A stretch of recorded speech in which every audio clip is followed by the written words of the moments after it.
한 남자가요, 무척 심각한 표정으로 길을 걷고 있었습니다. 친구를 만났어요. 친구가 물었습니다. 야, 왜 이렇게 낙심하고 있어? 무슨 일이라도 있어? 사실은 지난 3주 전에 우리 삼촌이 돌아가시면서 내게 3천만 원을 남겨주셨거든. 괜찮은 일이네. 아니야, 더 들어봐. 그리고 2주 전에는 복권에 맞아서 5천만 원을 벌었지. 와, 정말 좋은 일이네. 그런데 이 친구 다시 한번 이렇게 얘기합니다. 아직 안 끝났어. 바로 지난주에는 우리 할아버지가 돌아가셨는데 내게 1억 원을 유산으로 남겨주셨잖아. 야, 장난하냐? 도대체 뭘 가지고 상심하는 건데? 그랬더니 이 친구 야, 그런데 이번 주에는 아무 일도 안 일어나잖아. 그래서 하나님께서 우리에게 감사절을 지키라고 말씀하시는 것 같아요. 무슨 얘기냐면 이 사람은 3천만 원, 5천만 원, 1억 원 돈으로 생각하는데 저와 여러분들도 감사할 일들이 무지 많은데 감사하지 못하니까 우리가 힘든 거예요. 그런데 우리가 감사하다라고 하는 것을 느끼기 시작하면 이 감사가 저와 여러분들에게 큰 복이 되는 줄 믿습니다. 근데 아무리 좋은 것이 주어져도요, 감사를 모르면 그게 더 이상 그에게 축복이 될 수 없다는 사실. 물론 저와 여러분들이 365일 매 순간순간 하나님 앞에 감사를 드리며 살아도 부족합니다. 내 사람이 살다 보니까 그렇지 못하니까 우리 하나님께는 감사절을 이렇게 세워서 이 감사절로 하나님 앞에 특별히 감사하면서 우리 일상 속에 하나님의 은혜가 어떻게 주어지고 있는지 살피라고 말씀하시는 것 같아요. 그래서 이스라엘 백성들은 이 출애굽과 관련된 3대 절기, 유월절, 오순절, 그리고 장막절. 근데 이게 농사를 지으면서 조금 내용이 추가가 돼요. 2월절에는 초실절이라고 하는 절기가 덧붙습니다. 초실절은 이제 보리추수, 밀추수를 할 때 가장 먼저 6월절이 시작되면 그때 보리 처음 익은 단을 가지고 와서 초실절로 하나님 앞에 올려드리고 그 다음에 그들이 그 곡물로 식사를 하면서 했던 거예요. 2020년을 생각하면 왠지 좀 가슴이 답답하고 힘든 그런 한 해였음을 오늘 다시 생각해도 그렇습니다. 그렇지만 그럼에도 불구하고 하나님은 우리에게 은혜를 주셔서 오늘 저와 여러분들이 여기 앉아있게 된 줄 믿습니다. 지금 전 유럽은 지금 굉장히 심각한 것 같아요. 그래서 다시 이제 봉쇄 조치가 이루어져서 독일 같은 경우는 모든 공연들 또 상점들까지 식당까지 다 문 닫고 이게 테이크아웃만 가능하도록 지금 그렇게 조치를 취하고 있고요. 우리나라 같은 경우도 어제 보니까 하루 확진자가 205명, 오늘 이제 0시 기준으로 208명이 되어서 이게 점점 늘어나고 있는 그런 상황입니다. 2020년을 보면 연초부터 코로나 바이러스가 온 나라가 아니죠. 전 세계를 팬데믹 상황으로 만들었고, 게다가 장마와 그리고 또 태풍 여러 가지 자연재해가 있었고요. 그것만이 아니라 뉴스를 들을 때마다 정치권의 그 하는 행태들을 보면 이 속이 다 터집니다. 여러 가지 답답한 일들이 많았던 그런 한 해. 또 어떤 분들은 이제 이 여행업계 일하는 분들은 모든 일들이 완전히 막혀버려서 파산하는 분들이 너무 많았고요. 식당이라든지 가게, 상점 같은 경우가 정말 많이 힘들었지요. 사회적으로 그렇게 힘들어도 또 교회 역시 이제 그 힘든 상황에서 벗어나지 못했습니다. 교회도 여전히 힘든 상황이었지요. 예배가 제대로 드려지지 못하고 작은 그룹 모임들이 제대로 이루어지지 않고 있습니다. 지금도 여전히 성경 공부라든지 구역 예배, 기도 모임, 어떤 교제를 위한 모임들을 지금 제대로 할 수 없는 그런 상황. 그러다 보니까 이제 그 연결고리가 느슨해지니까 이렇게 좀 하나님 앞에 깊은 믿음을 가지고 하나님과 함께하고자 하는 분들이 아닌 그런 분들은 점점 이렇게 느슨해져서 오히려 주님으로부터, 교회로부터 멀어지는 그런 경우도 보게 됩니다. 그런 상황에서 우리는 어떤 것을 감사할 수 있을까?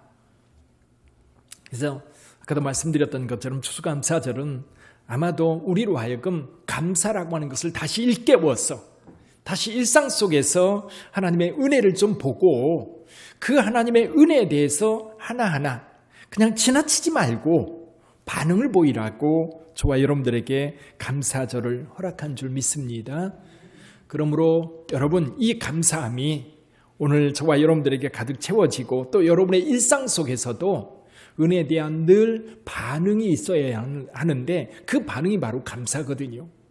그래서 감사가 이 신앙의 척도이기도 하고 또 행복의 척도이기도 해요. 그러니까 저 사람이 얼마나 행복하게 사는가 보면 그 사람이 얼마나 주변 상황에 대하여 감사로 반응하는가를 보면 알 수 있어요. 어떠세요? 여러분들은 행복한 분들입니까? 아멘. 행복하고 싶으면요, 감사하세요. 여러분, 행복해서 감사하는 게 아닙니다. 감사하니까 행복하는 거예요. 감사하니까 행복한 거예요. 그래서 저와 여러분들이 이렇게 어려운 때일수록 어디서부터 우리가 감사를 할 수 있을까? 저는 처음 생각할 수 있는 것이 이거예요. 오늘 본문의 말씀 뒤쪽에 보면 5장 18절에서 이런 말씀을 합니다. 범사에 감사하라. 이는 그리스도 예수 안에서 너희를 향하신 뭐다? 하나님의 뜻이다 그랬어요. 범사라는 게 뭐예요? 범사는 우리 일상입니다. 우리가 살아가는 일상, 특별하게 아까 예화에서 말씀드렸는데 유산을 상속받고 복권에 당첨되고 그런 거가 축복이 아니라 우리 일상 속에서 오늘 아침에 일어나면서 여러분들은 어떤 생각함이 일어났습니까? 오늘 교회 가야 할 기쁨에 가득 차서 벌떡 일어나셨지요? 아멘. 오늘 추수감사절로 하나님 앞에 영광 돌려야 되는데 아침에 일어날 때 힘들다. 그게 아니라 오늘 벌떡 일어나서 교회 갈 준비에 또 기쁨에 들떠서 일어난 줄 믿습니다. 어젯밤에 잘 잤잖아요. 아침 맛있게 먹었잖아요. 물론 오늘 아침 굶고 오신 분들을 위해서 떡 맛있게 준비했어요. 예, 맛있게 드시기를 바랍니다. 일상이에요. 먹고 자고 그리고 놀고 대화하고 커피 마시고 또 회사에 가서 죽도록 일하고 차를 타고 오고 가면서 이루어지는 모든 것들이 일상이에요. 모든 것들이. 또 우리 가족이 평안하고 건강하고. 저는 저희 교회가 2020년 지나오면서 우리 교회 성도들 가운데 어떤 분들은 가까이 이제 감염자들과 접촉해서 이제 자가격리까지는 아니고 그냥 조심해야 되는 정도로 끝난 거 너무 감사해요. 우리 교회 성도 가운데 한 분도 2주 자가격리 그래서 꼼짝 못하고 있었던 분들이 없어요. 감염도 없고요. 얼마나 감사한지 저는 그게 너무도 감사하더라고요. 그리고 여전히 오늘 또 예배가 드려질 때 여러분들이 나와서 함께 찬송하고 함께 하나님 앞에 영광 돌릴 수 있다는 것 너무 감사하고 또 감사한 거예요. 이 성경은 범사에 감사라고 권고하고 있어요. 범사는 우리 주변에 일어나고 있는 것들이에요. 그걸 감사로 흡수하라는 얘기예요. 때로는 질병이 찾아와도 때로는 사고를 당해도 때로는 어떤 어려움이 가까이 있다 할지라도 그 속에서 우리는 그것으로 감사할 수 있는 거지. 2014년에요. 소치 동계올림픽이 있었습니다. 그때에 김연아 선수가 이 심판들의 편파 판정 누가 봐도 모든 사람들이 봐도 김연아가 단연 금메달이라고 그렇게 생각을 했었어요. 근데요. 은메달을 땄습니다. 심판과 러시아 코치 그리고 금메달을 딴 소트니코바라고 하는 여자아이. 근데 그들 사이에 커넥션이 있었다는 사실을 사람들이 알았어요. 그리고 의문스러운 그런 행동들을 그들을 통해서 또 텔레비전에 비춰지기도 했어요. 그러니까 우리 국민들은 분노했지. 빼앗겼다는 거예요. 근데요. 김연아 선수가 금메달을 따고요. 이렇게 소감을 이야기했습니다. 저는 은메달을 땄지만 오히려 감사합니다. 이 자리에 서기까지 국민들께서 응원해 주신 것 감사하고 코치 선생님과 감독님께도 진심으로 감사를 드립니다. 이 말을 하는 순간요, 우리 국민들의 분노가 싹 가라앉았어요. 뭐냐면 은메달 정말 값어치 있는 거예요. 빼앗겼다고 생각하면 그 은메달의 가치는 사라져버립니다. 그리고 분노만 남아요. 근데 그 상황을 감사함으로 받아들이니까 온 국민들의 분노도 가라앉고요. 그리고 그 상황에서 분노할 게 아니라 감사할 줄 아는 김연아 선수가 위대해 보이는 거예요. 자랑스러워 보이고. 사랑하는 성도 여러분, 어떤 상황에서도, 그래서 범사예요. 범사에 감사할 수 있다면 그게 행복인 줄 믿습니다. 그래서 올해 코로나 바이러스 때문에 많이 힘들었지만 돌이켜보면 그래도 매 순간순간 하나님이 지켜주셨기에 오늘 여러분들이 있는 거잖아요. 오늘 여기 앉아 있는 거잖아요. 그걸 생각하면서 범사 속에서 항상 하나님께 감사하는 저와 여러분들이 되기를 주님의 이름으로 축원합니다. 전 또 한 가지 감사할 것이 여전히 하나님을 믿고 있는 게 감사해요. 여전히 하나님을 의지하고 있는 게 감사해요. 우리 하나님이 우리 곁을 떠나지 않았어요.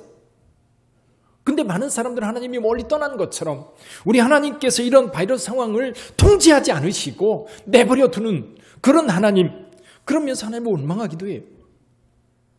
그럼에도 불구하고 여전히 우리는 그 하나님을 믿고 그 하나님을 의지하고 있다는 것 너무 감사한 거예요.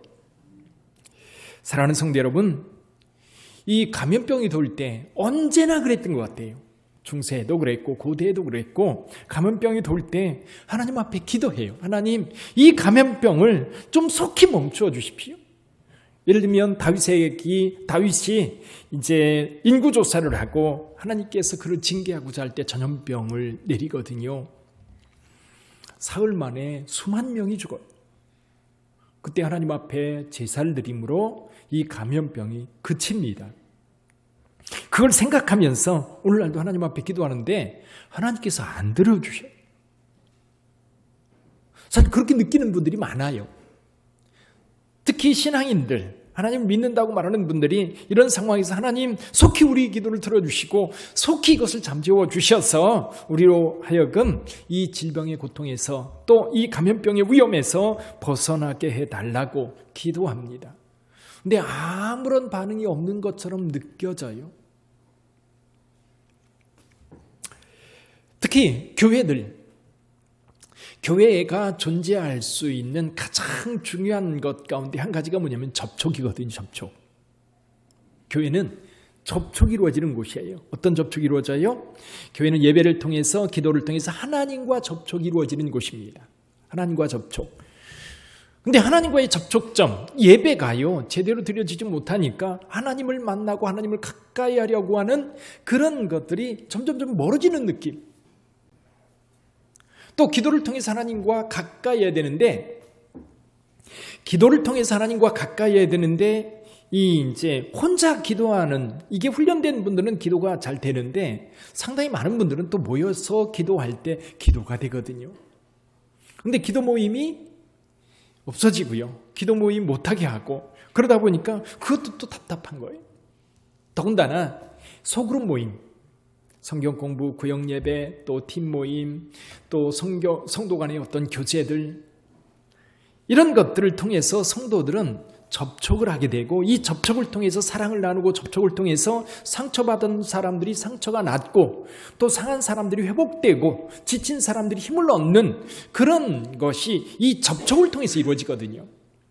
그러니까 교회라고 하는 것은 이렇게 세상에서 힘들고 지쳐있는 분들이 교회에 와서 성도들을 만나고 위로하고 격려하고 권면하고 그러면서 새로워지고 힘을 얻고 성장해 가는데 이게 다 막힌 거예요. 뿐만 아니라 교회는 또 세상과 접촉하는 접촉점이 있지요. 전도라는 것을 통해서 세상으로 나가고 봉사를 통해서 또 세상으로 나갑니다. 근데 이 접촉이라고 하는 것이 전염병 상황에서는요, 이 전염병의 통로가 돼요. 전염병의 통로가 되니까 이거를 막는 거예요. 이게 교회가 답답하고 힘들어지는 거예요. 접촉이 멈추니까 교회 존재의 이유도 사라지는 것처럼 느껴지는 그런 때에 저와 여러분들이 신앙생활을 하고 있는 겁니다. 근데 어떤 교회들은 교회가 살아야 된다. 그래서 막무가내식으로 예배를 드리고 막무가내식으로 소그룹 모임 갖고 성도 간의 교제를 이루다가 결국 그것이 감염병의 통로가 돼가지고 매스컴에 타면서 세상 사람들이 교회를 얼마나 지탄하는지. 근데요, 여러분, 대부분의 교회들은 잘 지킵니다. 어쩌다 좀 이상한 교회 한두 교회들 때문에 이제 어려움이 있고, 또 어떤 교회들은 전혀 의도치 않게 어디를 통해서 오는지 모르거든요. 잘해도 가끔은 이렇게 어려움을 겪는 그런 교회들도 있습니다. 자, 이럴 때 교회는 어떻게 또 대처를 해야 되는가? 이제 초대교회 때를 보니까요, 이런 감염, 전염병이 아주 크게 돌았던 때가 두 번 있었대요. 한 번은 AD 165년에서 180년까지 한 15년 동안 전 유럽을 덮었고요. 두 번째는 249년에서 262년까지 전 유럽에 이 감염병이 돌아서 많은 어려움을 겪었지요. 여기 두 번째 발병이 249년에 시작되었는데 이때에 251년에 창궐하기 시작해서 이 전 유럽을 휩쓸었던 겁니다. 학자들에 의하면 그때 로마에 하루에 5,000명씩 죽었다고 그래요. 그러니까 알렉산드리아, 아프리카 북부에 있는 알렉산드리아 같은 경우는 3분의 2가 죽었다고 그래요. 그러니까 얼마나 심각했는지 알 수가 있지요.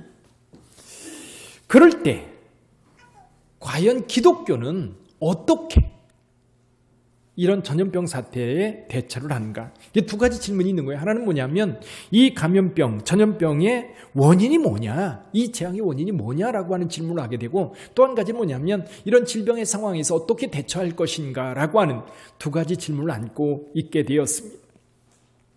물론 오늘날에야 이 질병의 원인에 대해서 교회에 묻지 않습니다. 종교에 묻지 않아요.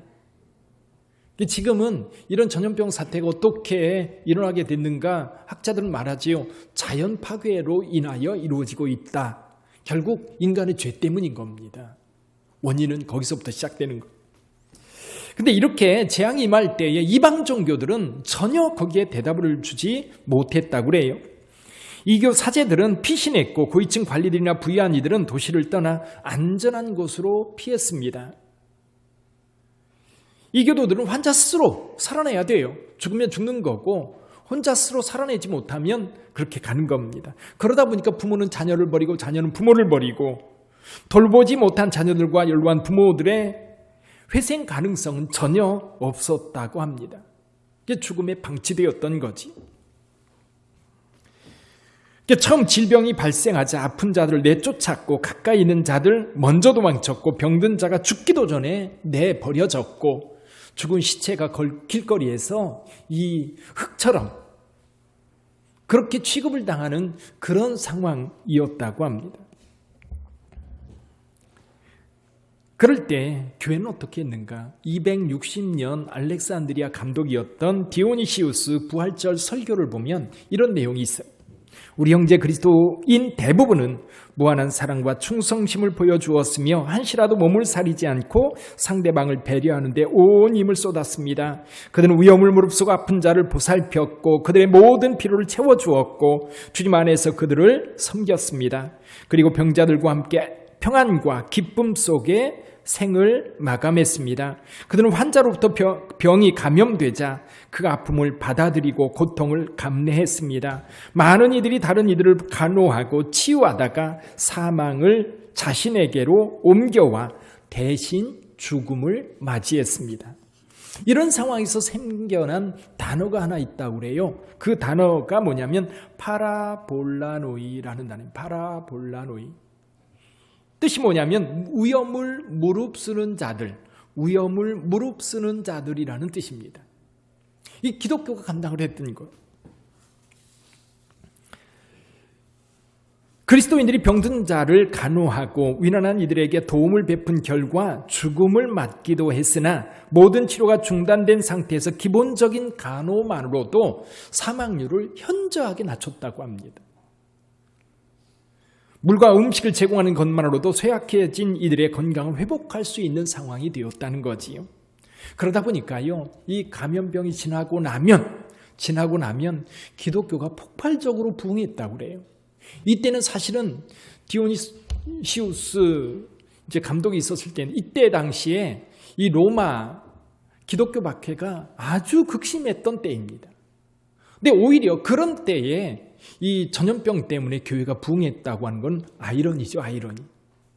실은 오늘날에는 사실 교회가 이런 감염병 상황을 나서서 책임질 수도 없고 뭔가 할 수 있는 상황도 아닙니다. 왜냐하면 의료가 발달하고 또 정치적이고 행정적인 것들이 많이 발달하다 보니까 그걸 담당하는 분들이 있어요. 교회는 거기 협조를 잘하면 되는 거예요. 그리고 우리 스스로 이걸 지켜가려고 하면 되는 거예요. 그러면서 함께 기도하면서 하나님의 도우심을 구하는 것이 교회가 해야 될 일인 것 같아요. 그런 상황에서 우리는 감사하면서 오늘 우리 자신을 지켜가고 또 하나님의 도움의 손길을 기다리는 것이 우리에게 필요한 줄 믿습니다. 사랑하는 성도 여러분, 여전히 하나님은 살아계세요. 여전히 하나님은 여러분들과 함께하고 계세요. 여전히 하나님은 여러분들을 돕고 계세요. 우리가 그 하나님을 믿고 의지할 때에 우리의 삶에는 새로운 은혜들로 더욱더 넘쳐나게 될 줄 믿습니다. 이렇게 어려운 상황 속에서도요, 우리가 감사하는 것은 소망이 있다는 사실이에요. 소망은요, 우리에게 이런 밤하늘의 북극성 같은 거예요. 어두울수록 소망이 있으면 여러분 그 소망을 따라가면 돼요. 근데 그 소망을 잃어버리면 어둠 속에서 길을 잃어버리고 맙니다. 방황하게 되고요. 또 수렁에 빠지기도 해요. 어두울수록 소망의 빛이 있어야 돼요. 사실은 데살로니가 교회에 편지하는 사도 바울, 이제 죽음이라고 하는 것이 이 데살로니가 교회를 지배하게 되었을 때에 거기에서 그들은 길을 잃고 방황하고 있었어요. 그때 사도 바울은 그들에게 분명한 소망을 줍니다. 예수께서 다시 오실 그날이 있다는 거예요. 그때를 기다리라는 거예요. 그때가 오늘을 살게 하는 힘인 거예요. 그래서 그날을 기다리면서 사도 바울은 오늘 본문의 말씀을 이야기합니다. 그의 때와 기한은 하나님이 정하셨어요. 그때가 언제인지는 모르지만 그때까지 어떻게 살라? 오늘 몇 가지 당부를 하고 있는데 그런 말씀이에요. 이 밤에 사는 사람들, 이 사람들은요, 소망이 없습니다. 그러다 보니까 어둠 속에서 죄악을 범하면서 거기에서 그 순간을 즐기기 위해서 살아갑니다. 그러나 그리스도인들은 낮에 속한 자들이에요. 빛이 있는 상황 속에서 그 빛을 보며 사는 사람들입니다.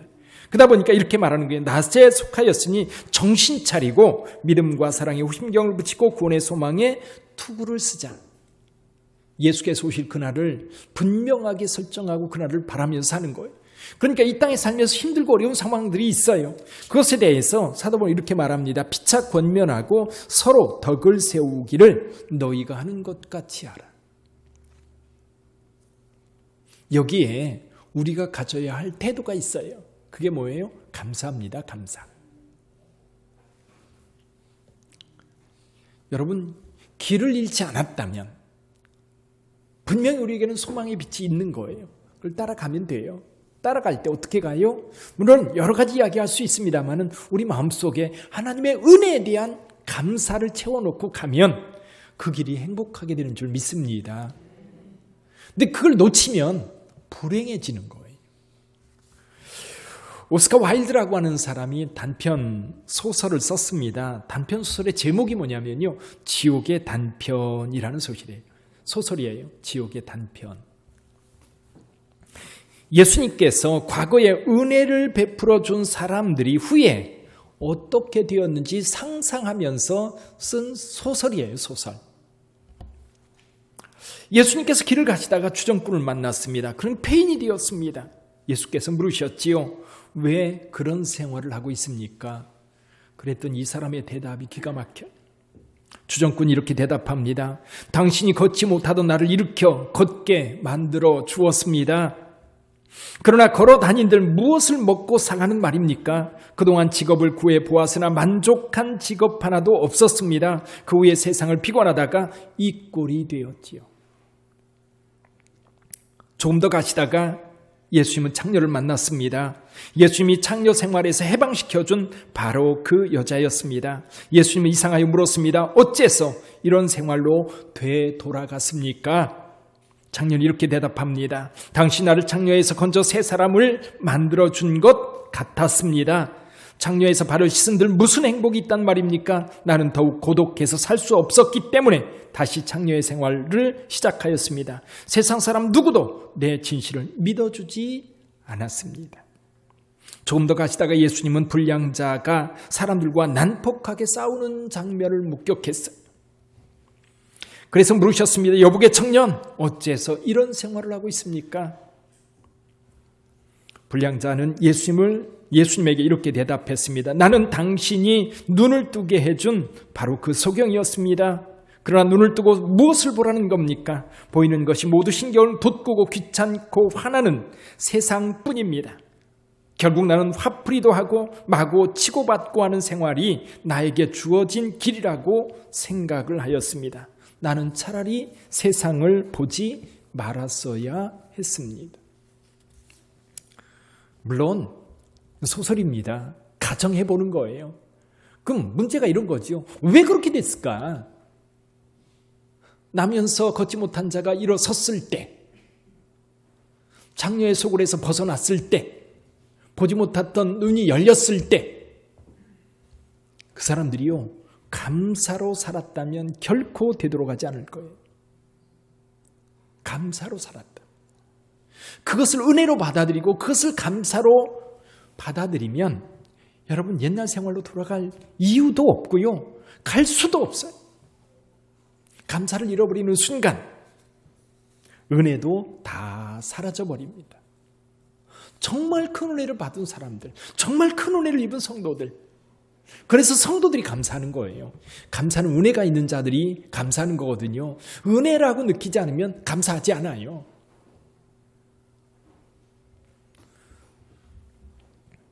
소록도에서 있었던 어떤 분의 이야기를 들려주더라고요. 제 소록 자원봉사 가서 여러 사람들을 만나는데 한 할머니를 만났어요. 이 할머니는 누군가에게 그렇게 얘기하고 싶어 하는 거예요. 그래서 이제 들어주다 보면 한 할머니 이런 얘기합니다. 자기가 어렸을 때 13살 때 이 몹쓸병이 왔다는 거예요. 근데 그때 아버지가 그때에도 그 할머니인데 그때에도 6개월치 약만 사다 먹었으면 다 나았다는 거예요. 근데 아버지가 무지해서 그냥 버려둬가지고 소록도에서 평생 그렇게 살 수밖에 없게 되었다는 거예요. 그러면서 아버지를 끊임없이 원망하며 사는 거예요. 근데 또 한 사람 다리도 없고 그런데 그분은 그런 얘기를 하는 거예요. 요즘 세월이 얼마나 좋아졌는지. 걷지 못한다면 휠체어 갖다 주고 그리고 약까지 다 타다 주고 먹을 거 제공해 주고 이렇게 사람들 와서 대화해 주고 얼마나 감사한지 모르겠다. 얼마나 감사한지 모르겠다. 그런 거예요. 똑같은 상황이어도요. 감사로 보는 사람은 너무너무 행복하고요. 근데 그거를 은혜로 느끼는 사람들은, 그러니까 내가 얻지 못한 것에 대한 불평과 원망을 쏟아내는 사람들은 결코 행복할 수 없어요. 그러나 내가 힘들고 어려운 상황 속에서도 무엇인가, 누군가가 내게 베푸는 은혜를 생각하면 그렇게 감사하고 그렇게 행복한 거. 감사를 잃어버리면 불행해지고요. 감사를 찾으면 행복해지는 줄 믿습니다. 탈무드에 이런 말이 있어요. 세상에서 가장 강한 사람은 누구다? 자기를 이기는 사람이고요. 세상에서 가장 부유한 사람은 어떤 사람이다? 만족할 줄 아는 사람이고요. 세상에서 가장 지혜로운 사람은 오늘도 여전히 배우는 사람이고요. 세상에서 가장 행복한 사람은요, 감사하며 사는 사람이래요. 오늘 행복합시다. 방법은 알지요? 감사하는 거예요. 오늘 또 주님의 몸된 교회 걸어 나올 수 있음에 감사하고, 우리 좋은 성도들 만날 수 있음에 감사하고, 우리 하나님을 예배할 수 있음에 감사하고, 오늘 아름다운 연주를 귀를 열어 들을 수 있음에 감사하고, 오늘 끝나고 떡을 드실 텐데요, 이 떡이 여러분의 입맛에 살아서 야, 떡 맛있네, 분명히 그렇게 얘기할 거예요. 입맛이 살아있음에 감사하고, 아멘. 그 감사함이 여러분을 더욱 행복하게 만들기를 주님의 이름으로 축원합니다. 기도하겠습니다. 우리 하나님 아버지, 은혜 감사합니다. 매 순간순간 하나님의 도움의 손길이 있어 우리는 늘 감사하며 삽니다. 하나님의 은혜 아니면 오늘 여기 우리가 어떻게 하나님 앞에 설 수 있겠나이까? 어떻게 하나님의 모든 일에 대하여 감사할 수 있겠나이까? 우리가 감사가 살아있다는 얘기는 하나님의 은혜가 오늘 또 우리 가운데 차고 넘쳐서 다 감사할 수 없음에, 그래서 만입이 있어도 다 감사하지 못한다고 노래할 수밖에 없나이다. 우리 하나님, 오늘 여기 함께한 모든 성도들, 빛된 교회에 속한 모든 성도들, 하나님 앞에 선 모든 주의 백성들, 우리 하나님께서 감사함이 넘치도록 그의 마음을 다스려 주옵소서. 예수님의 이름으로 기도합니다. 아멘. 우리 찬송 594장 같이 찬양합니다.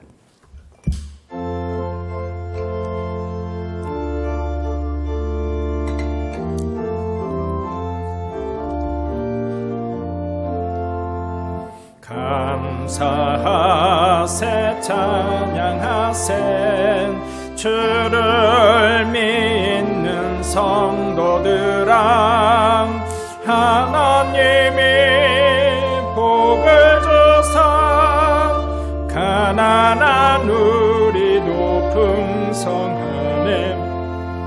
할렐루야 찬송하세.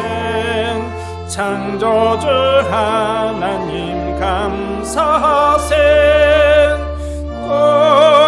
오곡백과가 풍성하니 하나님께 감사하세. 감사하세 찬양하세. 속죄 받은 성도들아, 하나님이 햇빛 주사 삼천리 강산이 풍년일생 주신 알고 나눠주며 창조주 하나님 감사하세. 오곡백과가 풍성하니 하나님께 감사하세. 감사하세 찬양하세. 은혜 받은 자녀들아, 하나님이 우리에게 풍성히 거두라 복 주셨네. 거둬들인 알고 간고 창조주 하나님 감사하세. 오곡백과가 풍성하니 하나님께 감사하세.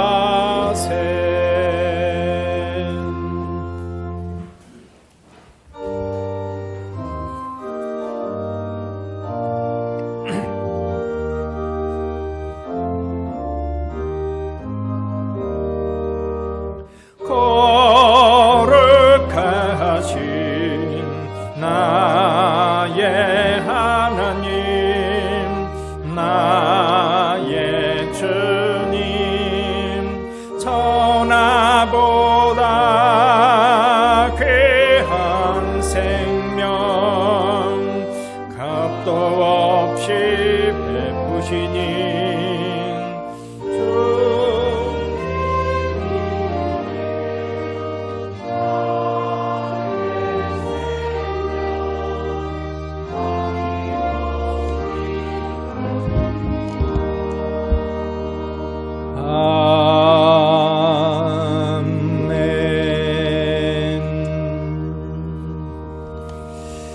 드린 예물을 위해서 기도합니다. 거룩하시며 자비로우신 하나님, 매 순간순간 우리를 인도하신 하나님, 또 우리를 주의 손으로 보호하신 줄 믿습니다. 주님의 불꽃 같은 눈으로 늘 악한 영이 틈타지 못하도록 우리를 지키시고 보호하신 줄 믿습니다. 그래서 오늘 우리가 모여 함께 하나님을 예배하며 하나님을 찬양합니다. 우리의 예배를 받으시는 하나님, 우리의 예물도 기쁨으로 받아 주옵소서. 주일원금을 드렸습니다. 주께서 주신 것 가운데 11조 예물을 드렸습니다. 감사 예물을 드리며 특별히 추수감사 예물로 우리 하나님께 정성껏 예물을 준비하여 올려드리오니 주 하나님 아버지여 이 예물을 기쁘게 받아 주옵소서. 드린 손길들을 축복하여 주옵소서. 30배, 60배, 100배의 결실로 채워 주옵소서. 마음의 기쁨으로 채워 주옵소서. 모든 일에 감사함으로 채워 주옵소서. 그래서 우리 사랑하는 성도들 늘 기쁨이 있어 늘 하나님의 영광을 드러내며 하나님의 아름다움을 찬양하며 살아갈 수 있도록 늘 성령께서 삶을 이끌어 주시고 걸음걸음 축복해 주옵소서. 살아계신 우리 하나님 기도합니다. 이렇게 예물로 드릴 뿐만 아니라 여러 제목을 따라 섬기는 성도들 기억하여 주옵소서. 축복하여 주옵소서. 주의 종이 엎드려 기도합니다. 가정마다 평안을 더하여 주옵소서. 우리 주 예수 그리스도께서 각 가정의 주인 되사 대소사를 주관하여 주시고 악한 영이 틈타지 못하고 오직 주의 영이 가득한 가정이 되도록 늘 도와주옵소서. 직장과 사업을 축복하여 주시기를 원합니다. 코로나 바이러스 때문에 많이 어려운 분들도 있는데 하나님께서 그 어려움 속에 건져주시고 새 힘을 주시어서 날마다 승리하며 날마다 기쁨으로 살아가는 주의 성도들 다 되도록 하나님 도와주옵소서. 살아계신 하나님, 질병 가운데 있는 성도들이 있습니다. 육신의 연약함 가운데 있는 성도들이 있습니다. 주님께서 손을 펴사 회복시켜 주옵소서. 아버지 하나님이여 눈먼 자의 눈을 뜨게 하시고 말 못하는 자의 입을 열어 말하게 하시고 듣지 못하는 자의 귀를 열어 듣게 하시는 하나님 아버지, 다리에 힘을 주어 걷게 하시는 하나님 아버지, 들것에 들려온 중풍병자를 일으키시는 주님, 우리 사랑하는 성도들의 연약함에서 건져주시고 치료하는 광선을 베풀어 주시어서 온전한 회복이 일어나게 하여 주옵소서. 물질이 부족하여 늘 걱정 근심 가운데 있는 성도들이 있습니까? 걱정하지 않도록 주님께서 넉넉하게 채워 주옵소서. 모든 염려와 근심들 다 주께 맡기라 하였나이다. 다만 감사함으로 기도할 때 하나님께서 함께하여 주시는 줄 믿습니다. 우리 하나님 아버지, 나라의 민족을 지켜주소서. 코로나 바이러스를 잠재워 주옵소서. 그리고 수고하는 모든 이들에게 은혜를 베풀어 주시고 재유행이 되지 않도록 하나님께서 통제하여 주옵소서.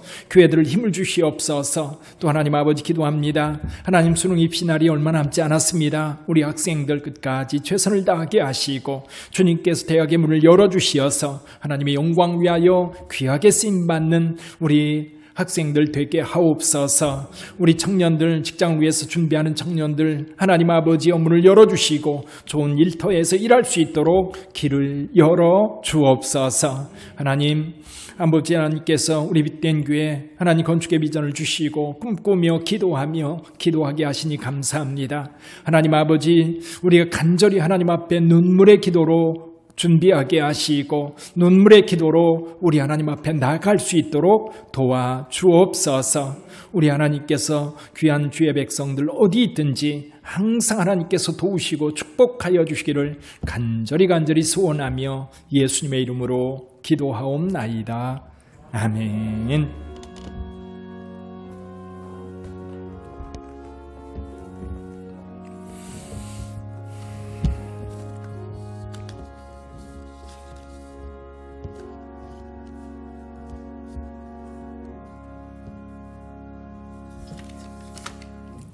감사합니다. 교회 소식 몇 가지 전합니다.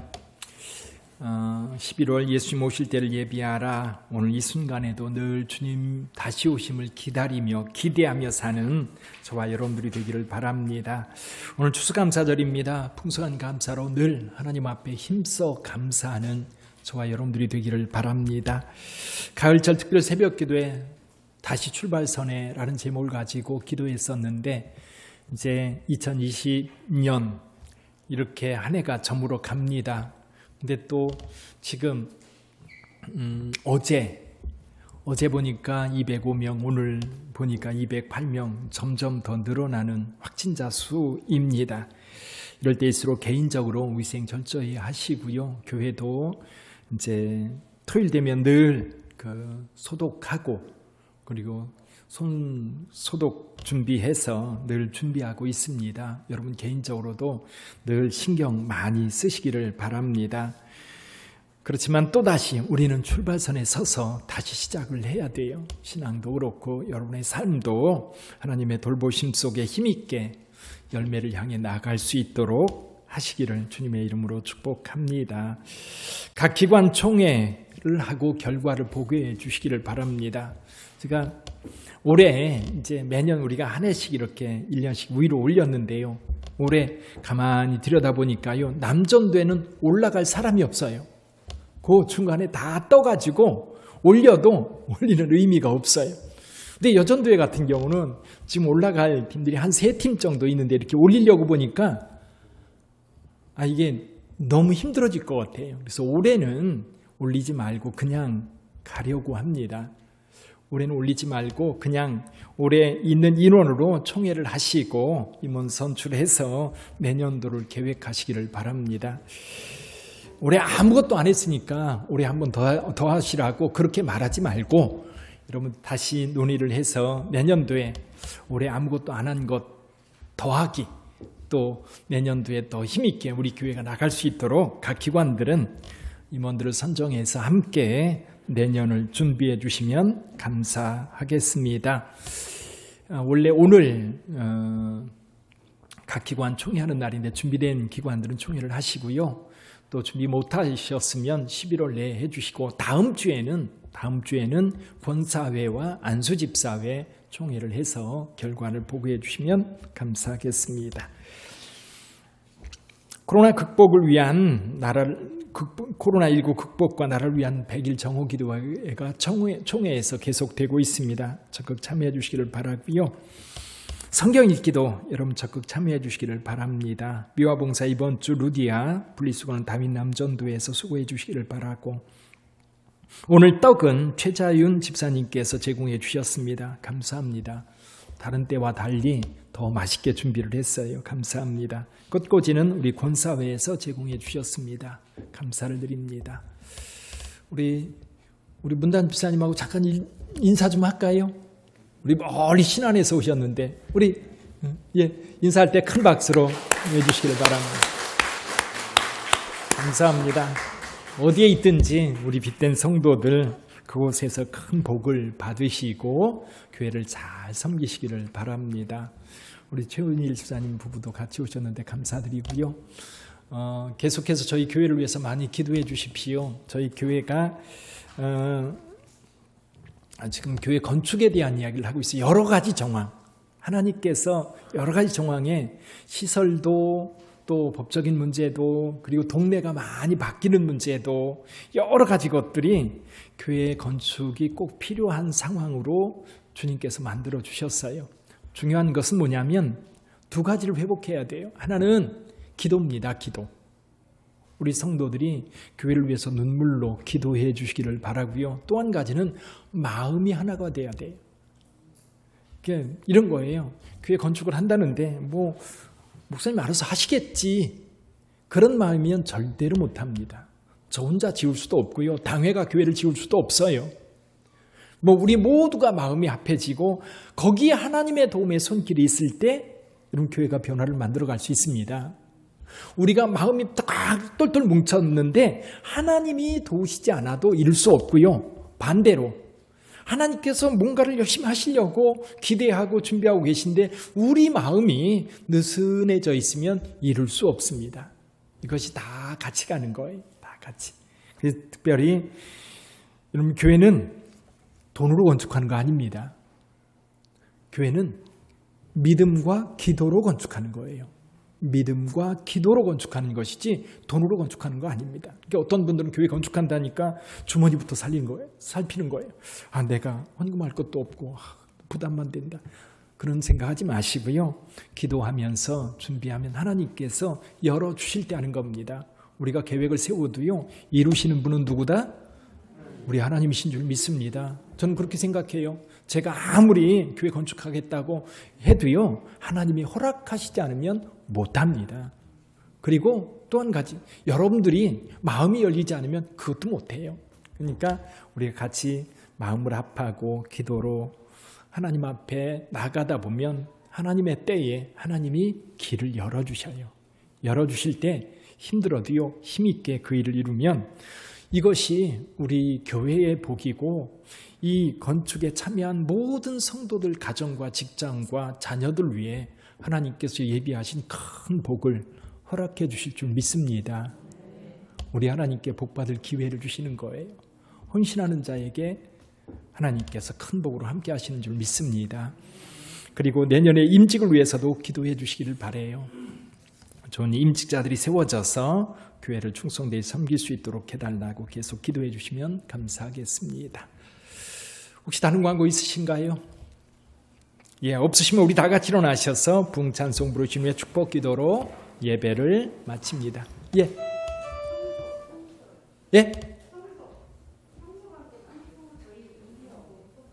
루디아. 예. 다음 기관이에요. 예, 알겠습니다. 루디아가 아니고 다음 기관 준비해 주시기를 바랍니다. 찬양합니다.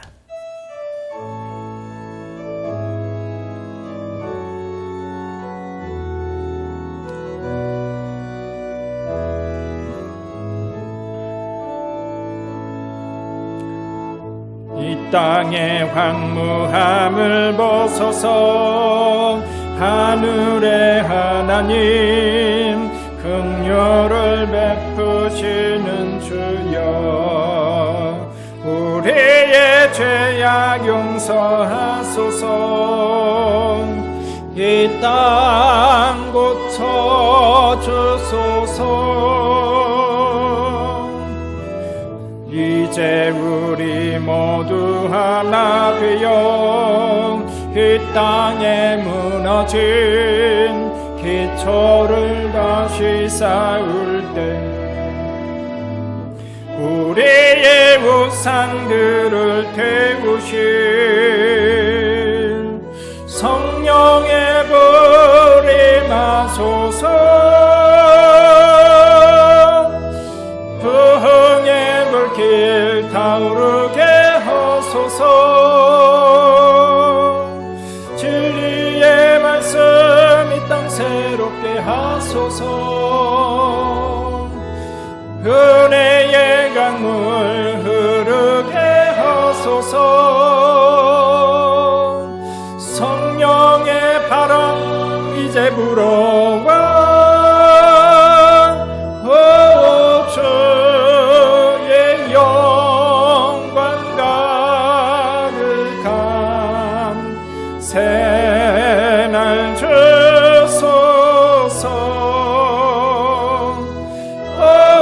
주님 나라의 땅에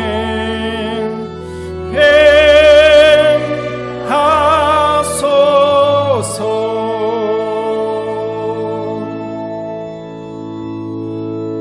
이제는 우리를 구원하시기 위하여 이 땅에 오신 우리 구주 예수 그리스도의 은혜와 독생 성자를 아낌없이 내어주신 성부 하나님의 거룩한 사랑과 그리고 성령님의 인도하심과 교통하심과 축복하심의 은혜가 이 예배 가운데 함께한 모든 성도들 머리 위에와 가정과 일터와 이 나라 이 민족과 한국의 교회들 위에 이제로부터 영원토록 함께 하시기를 간절히 축원하옵나이다.